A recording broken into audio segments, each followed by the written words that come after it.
ওই জাহান্নাম থেকে আপনার বান্দা পানাহ চায়। আল্লাহ বললেন হাল দাউহা, তারা কি আমার জাহান্নাম দেখেছে? ফেরেশতাগণ বলে লা ওয়াল্লাহি, আল্লাহ আপনার কসম করে বলি না, আপনার বান্দা আপনার ভয়ানক জাহান্নাম দেখে নাই। আল্লাহ পাক বলেন ফেরেশতারা আমার বান্দা আমার জাহান্নাম না দেখে জাহান্নাম থেকে বান্দা পানাহ চায়। যদি একটা নজর বান্দা জাহান্নাম দেখে তাহলে কি করবে? ফেরেশতারা বলে আল্লাহ যদি একটা নজর আপনার ভয়ানক জাহান্নাম দেখে তাহলে ওই জাহান্নাম থেকে বান্দা সারা জীবন পানাহ চাইবে। এত কঠিন একটা জায়গা হলো জাহান্নাম। এবার আল্লাহ রাব্বুল আলামিন খুশি হয়ে বলেন ফেরেশতারা আমার তোমরা সবাই সাক্ষী থাকো, আমার যেই বান্দাগুলো আমার গোলামির জন্য আমার জিকির করার জন্য আমি আল্লাহর পবিত্রতা ঘোষণা করার জন্য যেই বান্দাগুলো আরামের শয্যা ত্যাগ করে পৃথিবীর সকল কাজ ত্যাগ করে বান্দা এই জিকিরের মাহফিলের মধ্যে চলে আসলো, এই বাগানের মধ্যে বসে গেল, আমি আল্লাহ রাব্বুল আলামিন খুশি হয়ে আমার বান্দার জীবনের সকল গুনাহগুলো এই মুহূর্তে মাফ করে দিলাম। জোরে বলুন সুবহানাল্লাহ। সগীরা গুনাহ না কবিরা গুনাহ? সগীরা গুনাহ আর কবিরা গুনাহ মাফ করাতে হলে কি লাগবে? তাওবা। আওয়াজ দিয়ে বলেন কি লাগবে? তাওবা লাগবে। এজন্য আমরা কি তাওবাকারী হব না তাওবা পরিত্যাগকারী হব? আওয়াজ দেন, তাওবাকারী হব। আমাদের পক্ষ থেকে গুনাহ হতে পারে, অন্যায় হতে পারে, ভুল হতে পারে। আমাদের আব্বা শিক্ষা দিয়েছেন রব্বানা যালামনা আনফুসানা ওয়া ইল্লাম তাগফির লানা ওয়া তারহামনা লানাকুনান্না মিনাল খাসিরিন। যখন আমাদের পক্ষ থেকে অপরাধ হয়ে যাবে, ভুল হয়ে যাবে, তখন আমরা ভুলের উপরে শক্ত অবস্থান না নিয়ে বিনয় ও চিত্তে আল্লাহর দরবারে আমরা যখন দোয়া করব, ক্ষমা প্রার্থনা করব, আল্লাহ বলেন বান্দা তুমি যখন ক্ষমা চাইবে আমি আল্লাহ ক্ষমা করে দিতে পছন্দ করি। আওয়াজ দিয়ে বলুন সুবহানাল্লাহ। তোমার গুনাহ হয়েছে নদীর সমান, অসুবিধা নাই, আমার দয়া হলো সমুদ্রের সমান। তোমার গুনাহ হয়েছে সমুদ্রের সমান, অসুবিধা নাই, আমার দয়া হলো আকাশের সমান। তোমার গুনাহ হয়েছে আকাশের সমান, অসুবিধা নাই, তোমার গুনার চেয়েও আমি আল্লাহর ক্ষমা আর মাগফিরাত আর দয়া অনেক অনেক গুণ বেশি। জুড়ে বলুন সুবহানাল্লাহ। সব জায়গা থেকে বান্দা নিরাশ হতে পারে। আল্লাহ বলেন লা তাকনাতু মির রাহমাতিল্লাহ, আমি আল্লাহর রহমত থেকে বান্দা কখনো নিরাশ যেন না হয়। সেটা বলুন সুবহানাল্লাহ সুবহানাল্লাহ। এজন্য আল্লাহর কাছ থেকে আমরা কখনো নিরাশ হব না। যাই হোক, আপনাদের খেদমতে আজকে খুব সুন্দর একটা আলোচনার মৌজু, আলোচ্য বিষয় সিলেক্ট করেছি, কারণ এই জায়গায় বসে ওয়াজ করতে হলে কিছু চিন্তা চেতনার প্রয়োজন আছে। কথা বলেন ঠিক না? না, মাইকের আওয়াজ পুরো সরাসরি সাহেব বাড়িতে যাচ্ছে। কথা বলেন ঠিক না? না, খুব চিন্তা করে কথা বলতে হয়। আর আমি তো আপনারা জানেন 5 বছর এসেছি, আমি এলোপাতারি আলোচনা পছন্দ করি না, যাই বলি কোরআন এবং হাদিস থেকে বলি। পবিত্র কোরআনুল কারীমের সূরা ইসরার 1 নম্বর আয়াত আমি তেলাওয়াত করেছি। এই আয়াতের ব্যাখ্যা বিশ্লেষণের পূর্বে আমি আপনাদের কাছ থেকে একটু ইন্টারভিউ নেব। আপনারা কি দিবেন যে আপনারা ওয়াজ শুনে কি শিখলেন? এটা তো জানার প্রয়োজন আছে কিনা নাই বলেন? আচ্ছা, আপনারা একটু বলেন পবিত্র কোরআনুল কারীমের মধ্যে কয়টি সূরা আছে? সবাই তো বললেন না। কয়টি সূরা?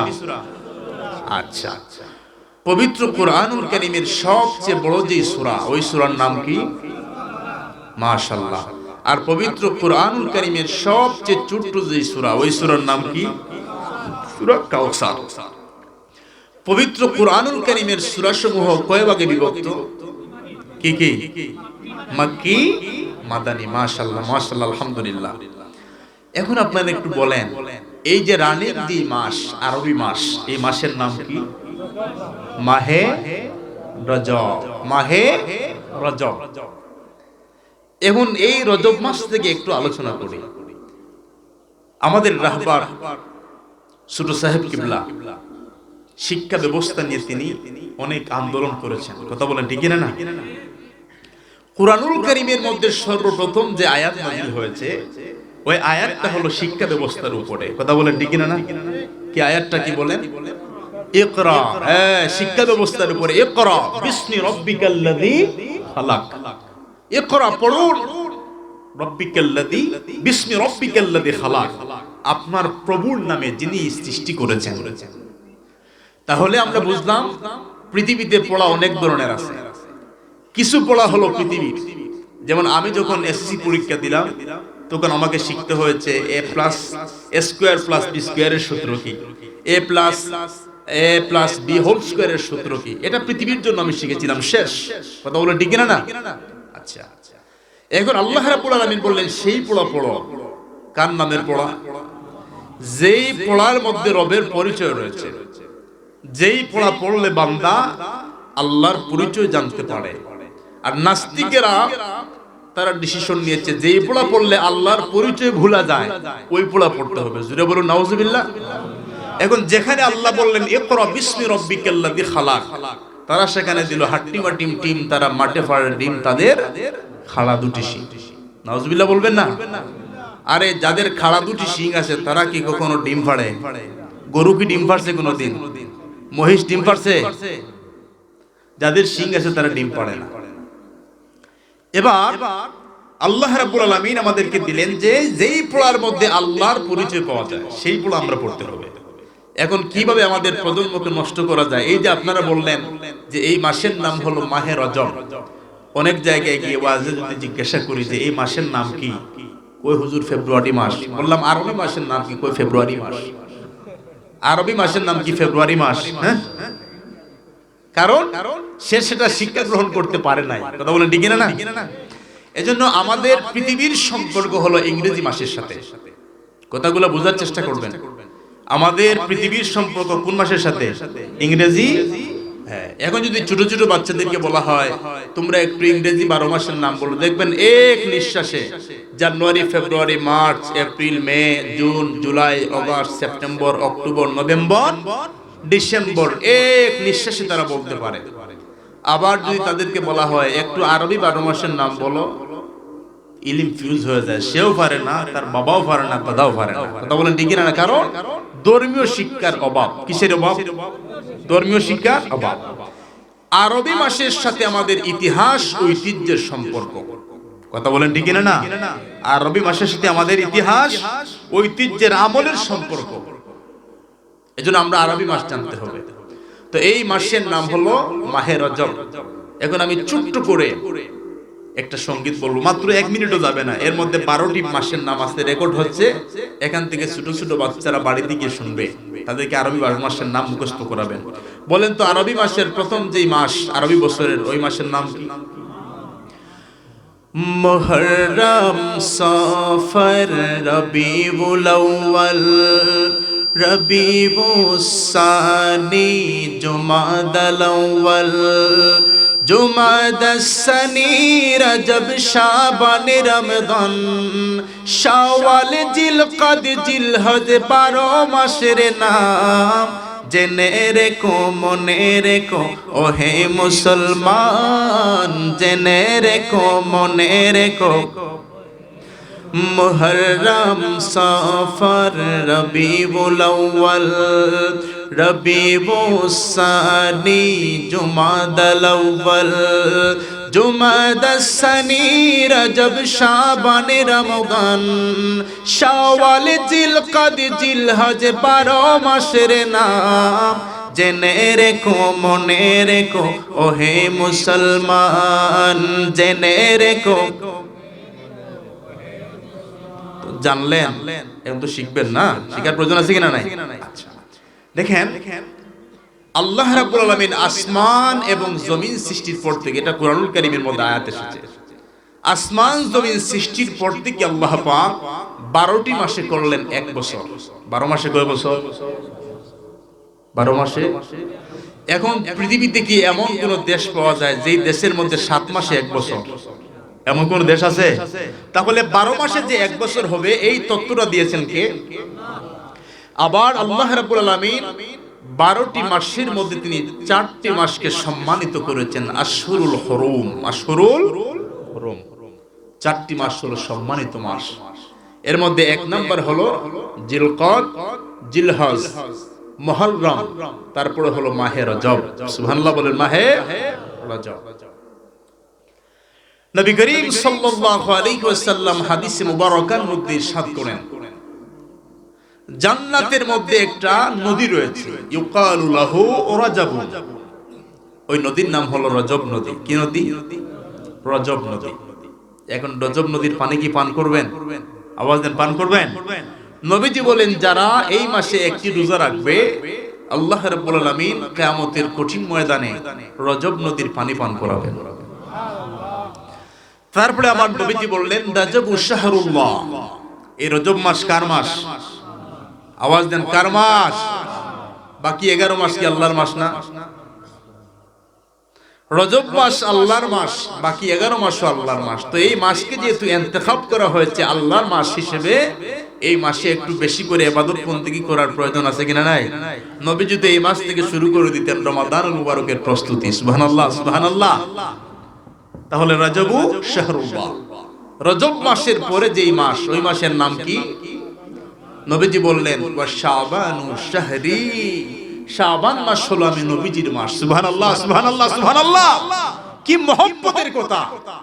রজব হলো আল্লাহর মাস, শাবান হলো আমি নবীর মাস। আর শাবান মাসের পরে কোন মাস? নবীজি বললেন, ওয়া রমাদানু শাহরু উম্মতি। রমাদান হচ্ছে আমার উম্মতের মাস। সুবহানাল্লাহ, আসতে বলেন। রমাদান হলো উম্মতের মাস, মানে গুনাহ মাফের মাস। এজন্য এই মাস যখন নবীজির কাছে প্রেজেন্ট হতো, আল্লাহর নবী দোয়া করতেন, আল্লাহুম্মা বারিক লানা ফি রাজাব ওয়া শাবান ওয়া বাল্লিগনা রমাদান। আল্লাহর নবী বলতেন, আল্লাহ আমাদের জন্য রজব এবং শাবানকে আপনি বরকতমণ্ডিত করেন, আর রমাদানুল মুবারক পর্যন্ত আমাদেরকে পৌঁছিয়ে দেন। সুবহানাল্লাহ, সুবহানাল্লাহ। এই মাসটি আমাদের কাছে দামি হওয়ার আরেকটি কারণ, সেই কারণ হলো কি জানেন?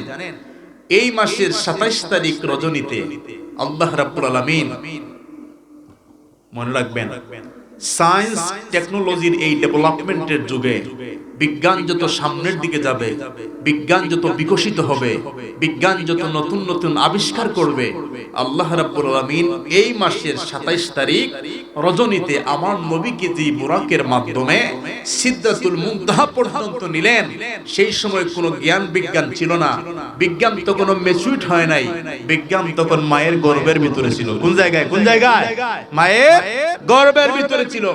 তখনও প্লেন আবিষ্কার হয় নাই, রকেট আবিষ্কার হয় নাই, প্লেন আবিষ্কার হয় নাই। আল্লাহ রাব্বুল আলামিন রজব মাসের 27 তারিখ রজনীতে এই ধূলির দোলা থেকে 7 আসমান পারে দিয়ে সিদরাতুল মুনতাহা, সিদরাতুল মুনতাহা পারে দিয়ে লা মাকান লা জামান পারে দিয়ে আমার নবীকে তিনি আরশে আজিমের মেহমান বানালেন। জোরে বলুন সুবহানাল্লাহ। যেটা কোন নবীর ভাগ্যে জুটে নাই। এটা হলো নবীর শ্রেষ্ঠ মুজিজা সমূহের মধ্যে অন্যতম একটা মুজিজা। তো উলামায়ে কেরাম নবীর মেরাজ নিয়ে অনেক ব্যাখ্যা বিশ্লেষণ করেছেন। মেরাজের হলো 3টি পার্ট। কয়টি পার্ট? ওয়াজ শুনবেন, বাড়িতে নিয়ে যাবেন, এখানে রেখে যাবেন না। কয়টি পার্ট? 3টি পার্ট। একটা হলো মসজিদে হারাম থেকে শুরু করে মসজিদে আকসা পর্যন্ত, এই ভ্রমণকে বলা হয় ইসরা। কি বলা হয়? ইসরা। আবার মসজিদে আকসা থেকে শুরু করে 7ম আসমান পর্যন্ত ভ্রমণকে বলা হয় মেরাজ। কি বলা হয়? মেরাজ। এটা হাদিসে মুতাওয়াতির দ্বারা প্রমাণিত, যে মানবে না সে হলো বেদাতি। আবার 7ম আকাশ থেকে শুরু করে কাবা কাউসাইন পর্যন্ত ভ্রমণকে বলা হয় ইরাজ। কি বলা হয়? ইরাজ। কয়টি পার্ট পেলাম? 3টি পার্ট, মনে রাখবেন। এখন আল্লাহ রাব্বুল আলামিন নবীকে কেন মেরাজ করালেন, এর কারণ উলামায়ে কেরাম কিছু ব্যাখ্যা করেছেন, বলবো আপনাদের খেদমতে। শুনবেন তো? মনোযোগ ঠিক আছে আপনাদের? দেখি কারা কারা শুনবেন না, একটু হাত তুলেন। এখনো ভূমিকা দিব, 1 ঘন্টা হয়ে গেছে ভূমিকার। আচ্ছা, এখন যেই কারণে নবীকে আল্লাহ পাক মেরাজে নিলেন, উলামায়ে কেরাম গবেষণা করেছেন। আসমান আর জমিন যখন আল্লাহ পাক সৃষ্টি করলেন, আসমান আর জমিনের মধ্যে কথোপকথন হলো, কথাবার্তা হলো। কি হলো? কথাবার্তা হলো। আসমান ডেকে বলল, জমিন তোমার কাছে কি আছে? জমিন বলল আসমান তোমার কাছে কি আছে? এখন আসমান বলছে কি জানেন, আমার কাছে রয়েছে চাঁদ, সূর্য, 11টি গ্রহ। গ্রহ কয়টি? আওয়াজ দেন, গ্রহ কয়টি? কুরআনুল কারীমের সূরা ইউসুফের মধ্যে এসেছে আহাদা আশারা কাওকাবা, 11টি। বলতে পারবেন 11টির নাম? মঙ্গল, বুধ, বৃহস্পতি, শুক্র, শনি, ইউরেনাস, নেপচুন, প্লুটো, ভলকন, এক্স, আর আমরা বসে আছি এটার নাম কি? পৃথিবী। 11টি গ্রহ, 43টি উপগ্রহ, অনেক নিয়ামত আল্লাহ আমি আকাশের মধ্যে রেখেছেন। জমিন বলল আসমান শোনো, তোমার কাছে গ্রহ থাকতে পারে, নক্ষত্র থাকতে পারে, কোটি কোটি তারকা তোমার মধ্যে থাকতে পারে, চাঁদ সূর্য তোমার কাছে থাকতে পারে, কোনো অসুবিধা নাই। কিন্তু আমার কাছে আল্লাহ পাক এমন একজন পার্সন, এমন একজন নবীকে আল্লাহ প্রেরণ করবেন, যেই নবী না হলে তুমি আসমানের কোনো অস্তিত্ব হতো না। জোরে বলুন সুবহানাল্লাহ। ওই সময় আসমান আল্লাহ পাকের দরবারে ফরিয়াদ করে বলল, রব্বুল আলামিন, যেই নবী না হলে আসমানের কোনো অস্তিত্ব হতো না, চাঁদ সূর্য গ্রহ নক্ষত্রের কোনো অস্তিত্ব হতো না, আপনি একটিবার সেই নবীকে আসমানের মধ্যে নিয়ে আসেন, আমরা আপনার হাবিবকে দেখে আমরা ঠান্ডা হব। জোরে বলুন সুবহানাল্লাহ। আল্লাহ পাক আসমানের ফরিয়াদকে তিনি কবুল করে নিলেন। দ্বিতীয় নাম্বার যেই কারণ, সেই কারণ হলো আমার নবীকে আল্লাহ পাক জান্নাত দেখাবেন, জাহান্নাম দেখাবেন। কারণ নবী পৃথিবীতে এসে জান্নাতের কথা বলবেন, আল্লাহ নবী পৃথিবীতে এসে জাহান্নামের কথা বলবেন। এখন নবী যদি জান্নাত না দেখেন, জাহান্নাম না দেখেন, তাহলে নবী কি রকম জান্নাত জাহান্নামের কথা বুঝতেছেন? আপনারা বুঝতেছেন? আল্লাহ জান্নাতও দেখাবেন, নবীকে জাহান্নামও দেখাবেন। এজন্য আমার নবীর একটি নাম হলো শাহিদ। আওয়াজ দিয়ে বলেন, নবীর নাম কি? শাহিদ।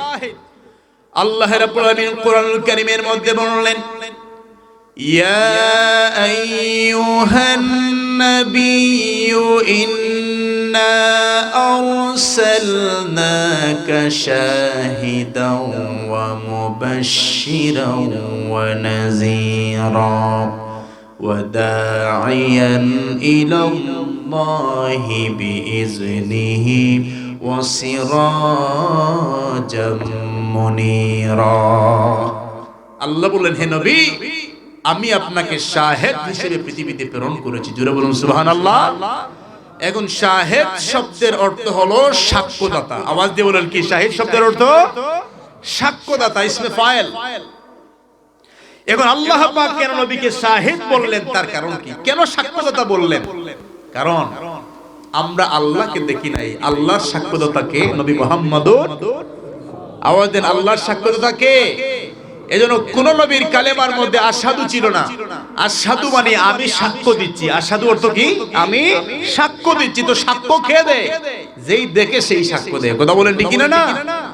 এজন্য আমার নবীর কালেমা হলো আশহাদু আল্লা ইলাহা ইল্লাল্লাহু ওয়া আশহাদু আন্না মুহাম্মাদান আবদুহু ওয়া রাসূলুহু। আল্লাহ পাক বলেন, আমার নবীর নাম হলো শাহেদ। নবী হলেন আল্লাহর সাক্ষী। কারণ আমরা আল্লাহকে দেখি নাই, আল্লাহকে দেখেছেন আমার নবী, এজন্য নবী হলেন শাহিদ। আমরা জান্নাত দেখি নাই, নবী দেখেছেন, নবী হলেন জান্নাতের শাহিদ। আমরা জাহান্নাম দেখি নাই, নবী দেখেছেন, নবী হলেন জাহান্নামের সাক্ষ্যদাতা।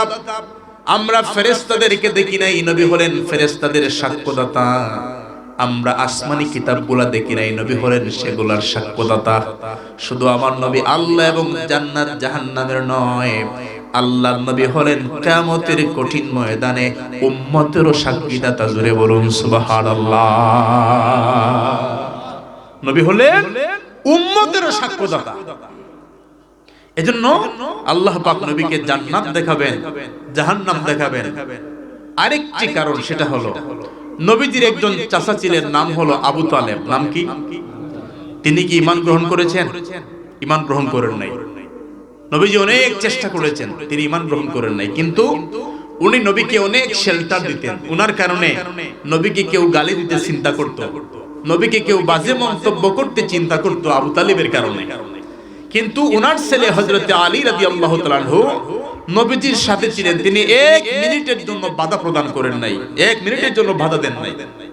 আবু তালেব পৃথিবীর জমিন থেকে বিদায় নিলেন। তারপরে মা খাদিজাতুল কুবরা রাদিয়াল্লাহু তাআলা আনহা পৃথিবীর জমিন থেকে বিদায় নিলেন। নবীজির হৃদয়টা ভারাক্রান্ত হয়ে গেল। একে একে সকল আপনগুলা যখন আপনজন পৃথিবীর জমিন থেকে বিদায় নেয়, অন্তর তো শূন্য হয়ে যায়। কথা বলেন ঠিক না? না, আল্লাহ রাব্বুল আলামিন নবীকে এতদিন সান্ত্বনা প্রদান করতেন আড়াল থেকে।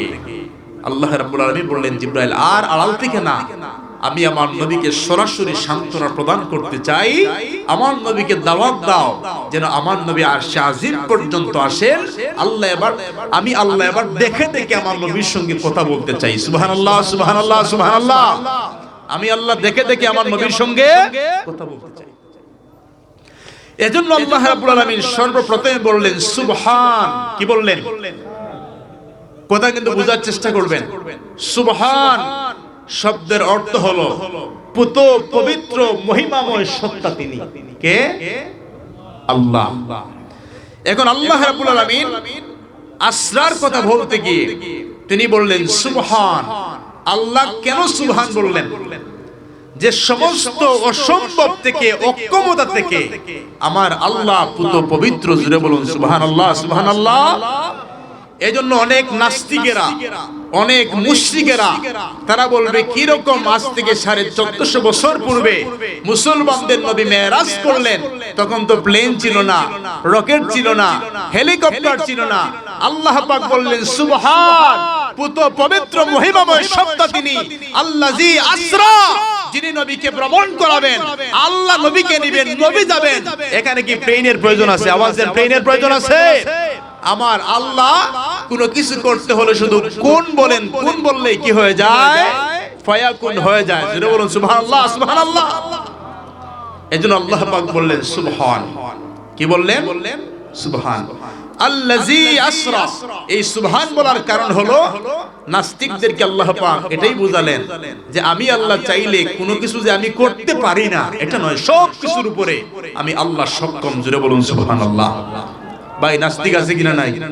এই যে একটু আগে বললাম, মানে ইমানদার আর নাস্তিক দুইজনকে যদি দুই ধারে রাখা হয়, ইমানদারকে যদি বলেন আপনি কি আপনার রবের পরিচয় জানেন, সে বলবে ভাই কি বলো, আমি চাঁদের দিকে তাকালেও কার পরিচয় পাই, সূর্যের দিকে তাকালেও আল্লাহর পরিচয় পাই, আকাশের দিকে তাকালেও আল্লাহর পরিচয় পাই, তারকার দিকে তাকালেও আল্লাহর পরিচয় পাই, পাহাড়ের দিকে তাকালেও আল্লাহর পরিচয় পাই, সমুদ্রের দিকে তাকালেও আল্লাহর পরিচয় পাই, নদীর দিকে তাকালেও আল্লাহর পরিচয় পাই, গাছের দিকে তাকালেও আল্লাহর পরিচয় পাই, মাছের দিকে তাকালেও আল্লাহর পরিচয় পাই, মাটির দিকে তাকালেও আল্লাহর পরিচয় পাই, নিজের দিকে তাকালেও আমি আল্লাহর পরিচয় খুঁজে পাই। জোরে বলুন সুবহানাল্লাহ, সুবহানাল্লাহ।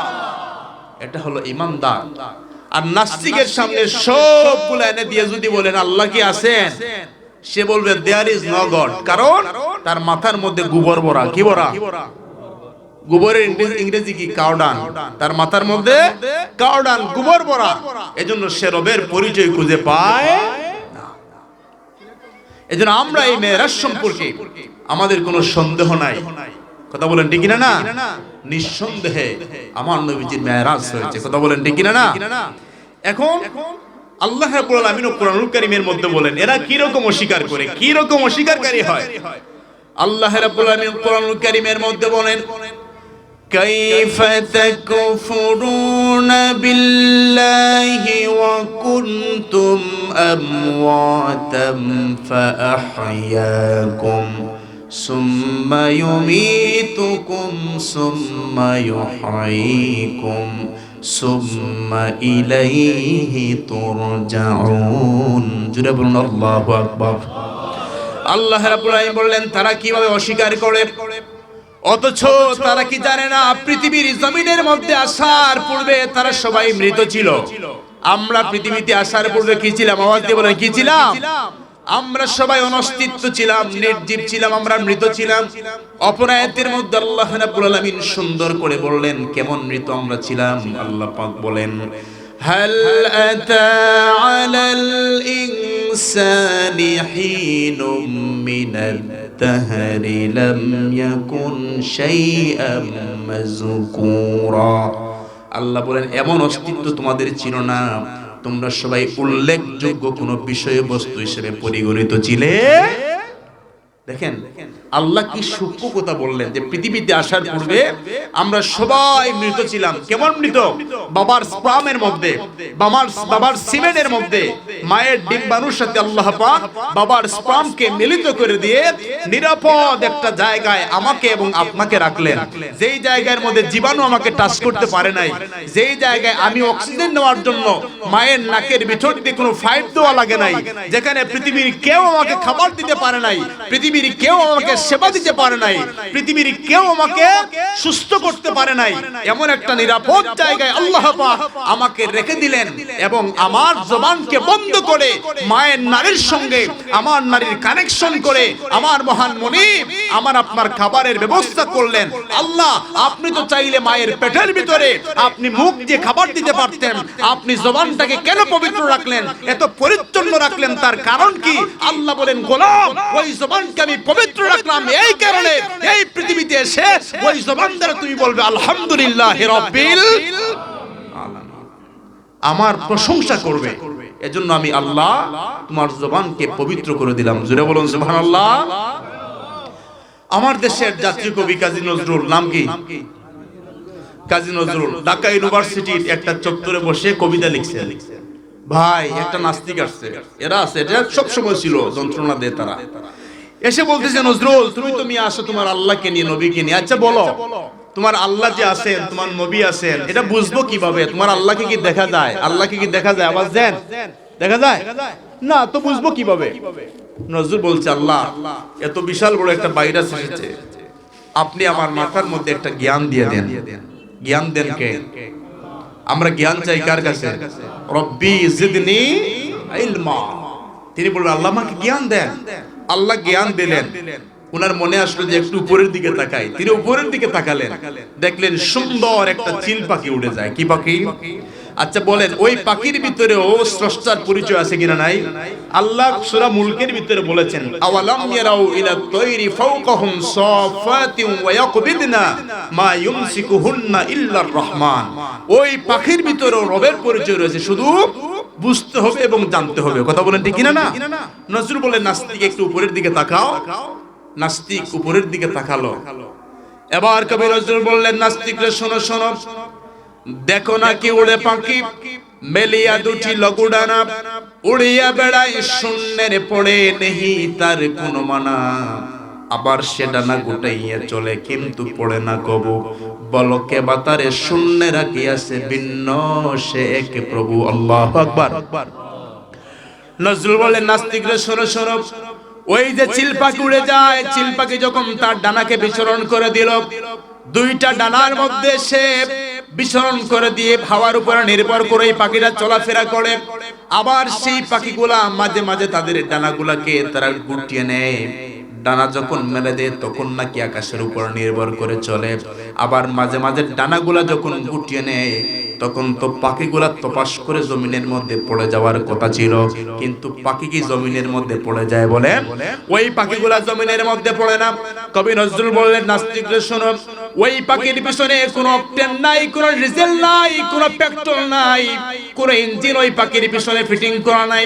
ওই পাখির মধ্যে মহান শক্তিধর আমার আল্লাহর একটা কুদরতি শক্তি তার পিছনে কাজ করে। জুড়ে বলুন সুবহানাল্লাহ। আল্লাহ পাক তাদেরকে কাট করলেন সুবহান বলে, যে আল্লাহ কোনো কিছুতে তিনি অক্ষম না। কিনা? আওয়াজ দিয়ে বলেন কিনা? নবীকে আল্লাহ নেবেন এবং আল্লাহ বলেন আল্লাযী আসরা, নবীকে ভ্রমণ করালেন কে?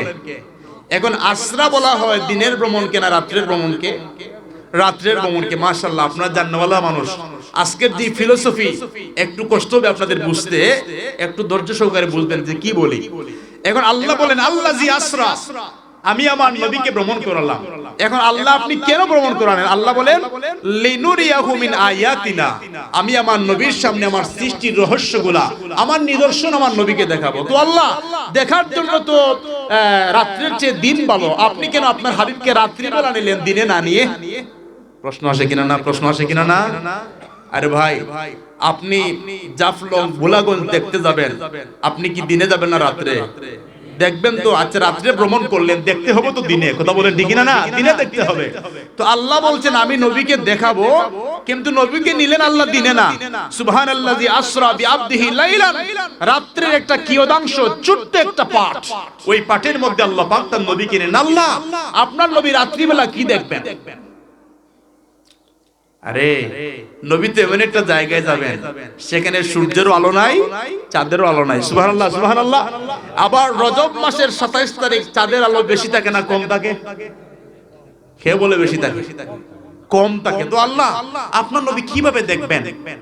এজন্য এই যে চাঁদ সূর্য, মুসান্নিফ আব্দুর রাজ্জাকের যে হাদিস আব্দুল্লাহ ইবনে জাবের রাদিয়াল্লাহু তাআলা আনহু থেকে বর্ণিত, আমার নবীর নূর থেকে চাঁদ সূর্য আলো পেয়েছে। জোরে বলুন সুবহানাল্লাহ সুবহানাল্লাহ।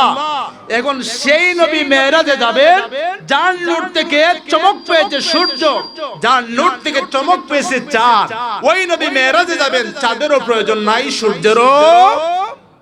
এই কোরআন হাদিসকে গবেষণা করে আমার দেশের জাতীয় কবি আশিক রাসূল ছিলেন, আল্লাহওয়ালা ছিলেন, তিনি চমৎকার করে বলেছেন যে কেন চাঁদ সূর্যের প্রয়োজন নাই, নবী মেরাজে যাবেন। তার কারণ কি জানেন? তার কারণ হলো চাঁদ সূর্য গ্রহ তারা নবীর নূরের ইশারা। জোরে বলো মারহাবা। চাঁদ সূর্য গ্রহ তারা নবীর নূরের ইশারা, নইলে যে অন্ধকারে ডুবিত যে এ ধরণী। নবী মোর পরশমণি, নবী মোর সোনার খনি, নবীর নামে জপে যে জন সে তো দুজাহানের ধনী। নবী মোর পরশ, যে নামের সুর ধরিয়া পাকি যায় গান করিয়া, যে নামের সুর ধরিয়া পাকি যায় গান করিয়া, ওই নামে আকুল হলো মৌলায় আমার কাদের ঘনি। নবী মোর পরশমণি, নবী মোর সোনার খনি, নবীর নামে জপে যে জন সে তো দুজাহানের ধনী। নবী মোর পরশ, কথা বুঝতেছেন আপনারা? এখন সেই নবী যাবেন যার কাছ থেকে চাঁদ আলো পেয়েছে, সূর্য আলো পেয়েছে। এখন কি এগুলোর প্রয়োজন আছে? প্রয়োজন নাই। তারপর আল্লাহ পাক বললেন বি আবদিহি। কি বললেন? বি আবদিহি। এখানে যদি বলতেন বি রাসূলিহি তাও শুদ্ধ হতো। তো আল্লাহ পাক বি রাসূলিহি না বলে কেন বি আবদিহি বললেন? তার কারণ কি? তার কারণ হলো বি আবদিহি বলেছেন এই কারণে যে পৃথিবীতে অনেক সায়েন্টিস্ট, অনেক ফিলোসোফার, অনেক দার্শনিক আসবে, এসে তারা বলবে কি জানো? না, মুসলমানদের নবীর মেরাজ তো শ্বশুরিলে হয় নাই, হয়তো স্বপ্ন যুগে হয়েছে। এজন্য আল্লাহ পাক বি আবদিহি বললেন। আব তো বান্দা, বান্দা হতে হলে বডিও লাগে, রুহও লাগে। কথা বলেন ঠিক না? না, যেমন 100 বছর পর নান্দি স্মৃতি আরো শ্রোতা আসবে, হয়তো আমরা থাকবো না, আজকের বক্তাও থাকবে না, আজকের শ্রোতাও থাকবে না। 100 বছর পর কিছু মানুষ আসবে। কথা বলেন ঠিক না? না, এখন কি তারা এখন কোন জায়গায় আছে? রুহু জগতে। কোন জায়গায়? তো রুহু জগতে কি তাদেরকে বান্দা বলা হয়, আব্দুন বলা হয়? যখন তারা পৃথিবীতে আসবে, তাদের দেহের সাথে বডি যখন অ্যাটাচড হবে, তখন তাকে আব্দ বলা হবে, বান্দা বলা হবে। এজন্য আল্লাহ পাক বললেন বিআবদিহি। আমার নবীর স্বপ্ন যুগে মেরাজ হয় নাই, স্বপ্ন যুগে নবীর মেরাজ হয়েছে 34 মাস। এই মেরাজ হয়েছে আমার নবীর স্বপ্ন যুগে না, আমার নবীর শ্বশুরে হয়েছে। জোরে বলুন সুবহানাল্লাহ সুবহানাল্লাহ সুবহানাল্লাহ। এজন্য আল্লাহ পাক বললেন বিআবদিহি। তো আল্লাহ আপনি আপনার নবীকে নেবেন, নবীর সঙ্গে কথা বলবেন। নবীর বাহন কি হবে? কি দ্বারা আপনি আপনার নবীকে নেবেন? তখন তো প্লেনও নাই, হেলিকপ্টারও নাই। আল্লাহ রাব্বুল আলামিন জিবরাইল আলাইহিস সালামকে ডাক দিয়ে বললেন, জিবরাইল শোনো শোনো, আমার বন্ধুকে সিদরাতুল মুনতাহা পর্যন্ত নিয়ে আসার জন্য আমি আল্লাহ পাক জান্নাতের মধ্যে 70,000 বোরাক প্রস্তুত করে রেখে দিয়েছি। কয় হাজার? 70,000 বোরাক আমি প্রস্তুত করে রেখে দিয়েছি রে জিবরাইল। ওই 70,000 বোরাকের মধ্যে যেই বোরাকটা সবচেয়ে বেশি পাওয়ারফুল, যেই বোরাকের মধ্যে সবচেয়ে বেশি পাওয়ার রয়েছে, ক্ষমতা রয়েছে, শক্তি রয়েছে, ওই বুরাকটা আমার হাবিবের জন্য তুমি সিলেক্ট করো, নির্বাচন করো। হযরত জিবরাইল দৌড় দিয়ে জান্নাতের মধ্যে চলে গেলেন। জান্নাতে যাওয়ার পরে 70,000 বুরাক প্রত্যেকটা বোরাক ডেকে বলে জিব্রাইল আপনি আমাকে নেন, আমি হলাম সবার চাইতে সেরা। আরেকটা বোরাক বলে জিব্রাইল আপনি আমাকে নেন, আমি হলাম সবার চাইতে সেরা। আরেকটা বোরাক বলে জিব্রাইল আমাকে নেন, আমি হলাম সবার চাইতে সেরা। এখন 70,000 বোরাক যদি ডাক দিয়ে বলে আমাকে নেন, আমাকে নেন, আমি নবীর খেদমত করতে চাই, খেদমত করবে কয়টা বোরাক? একটা বোরাক। এখন আপনার পকেটের মধ্যে মাত্র একটা চকলেট আছে, কয়টা চকলেট? এখন 20 জন বাচ্চা যদি এসে বলে আমাকে দেন, আমাকে দেন, আপনি কি করবেন? আপনি তো লাস্টে ছেড়ে দিবা, দূর ওইটা ফুকরি তো যাও, কেউ দিবার